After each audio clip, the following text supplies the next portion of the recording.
Right now, the over under is 41 and a half, and the Mavericks are projected to finish eighth in the West.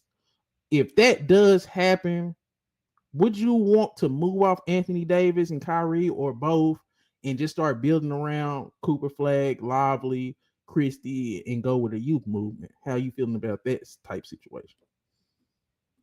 I mean, that's cool, but I also honestly do think that kind of defeats the whole purpose of trading for Anthony Davis and trading away Luka Doncic. Your whole point in getting Anthony Davis to pair up with Kyrie was to win a championship.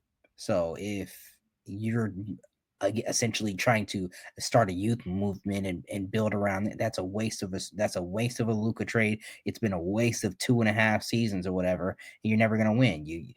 If you the Mavericks should finish, in my opinion, in the top six.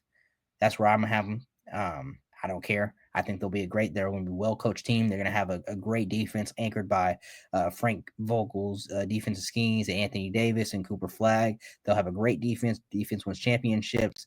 And then, Anthony Davis can score. Cooper Flagg can score.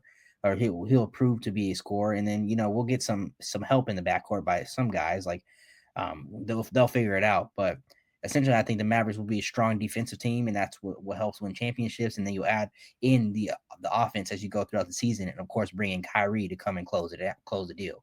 Do I think they'll win the championship? Probably not, but I think they'll get close. Um, no offense, but this Mavericks team reminds me of the Orlando Magic team of last year. The defense will be great, and I can see Mm-hmm. it, but I think the shooting is going to be a problem, and the Mm-hmm. scoring is going to be a problem. So the 7 to 8 range is about right to me personally. Okay. And my thing is when you get a guy like Cooper Flag and you can clearly see his trajectory is like he's going to be the guy. I don't think you should play around with it. I do want you to get this 1 year and really look and see what Anthony Davis and Kyrie can do with this nucleus. But hey, man, you get another generational talent, and hey, it's Cooper Flag time, bro.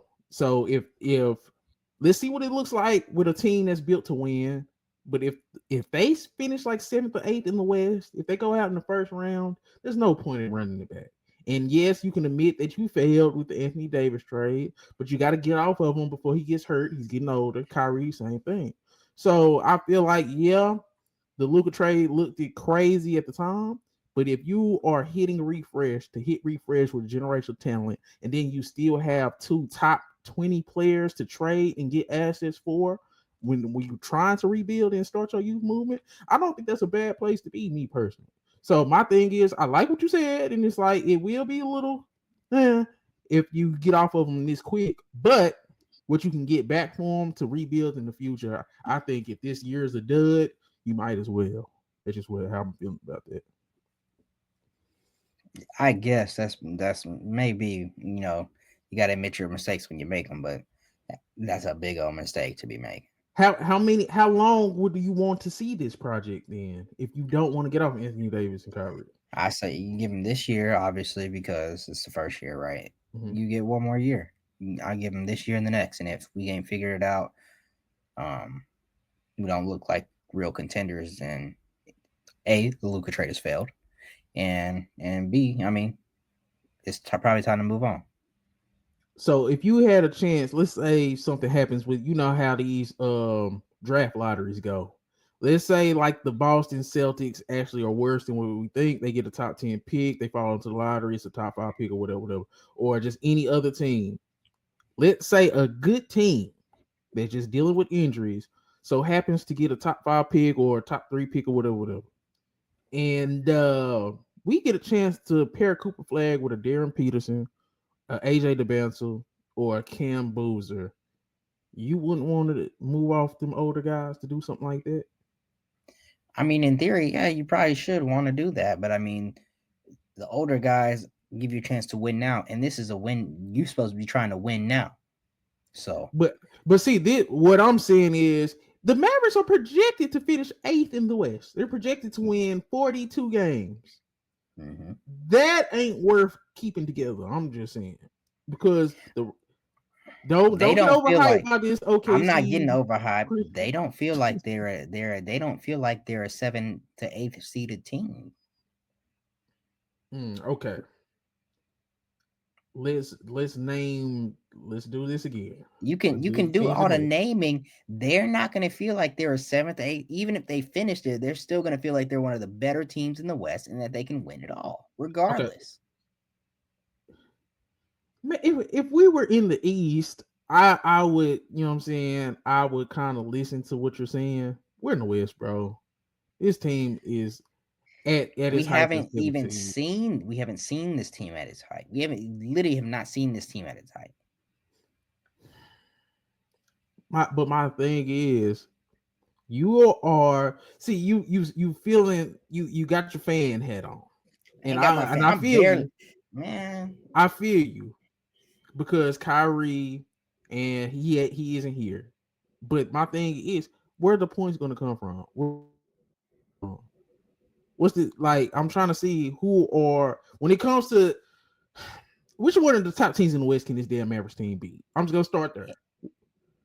Anthony Davis can't put up 25 to 28 points a night. Cooper Flagg can't put up 15 to 18 points a night. D'Lo can't put up about 10 to 12. Lively and Gafford combined can't put up 10 to 12 or 18. Najee Marshall kick it in. PJ kick it in. Clay, he's splashing them threes. Jaden Hardy, he have a party. That's a 43 win team, man. All right, bro. All right. So okay. Best case scenario, what's your outlook on the Mavericks? Then we'll move on. Best case scenario. The best case scenario, this year, I can't see them winning the championship. I'm just being honest with you. But they make the conference. They can make the conference finals. Oh man. That's the absolute best case scenario. I don't think it's as likely, and I don't know if it'll even happen. But that's their ceiling per se. From the 6th seed that you projected them to finish with?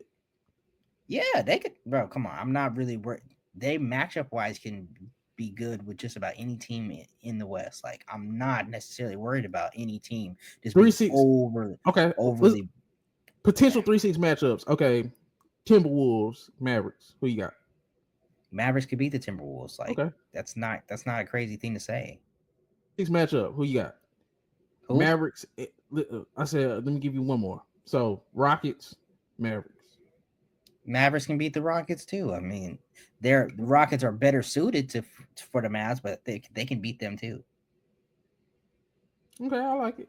Okay. We'll see. I like it. Found some shit I love to do, so I can live comfortable. Searching for a peace of mind, need that when it's time to rhyme. Perfect in every line, any chance I get, and I know it takes time, but I would never quit.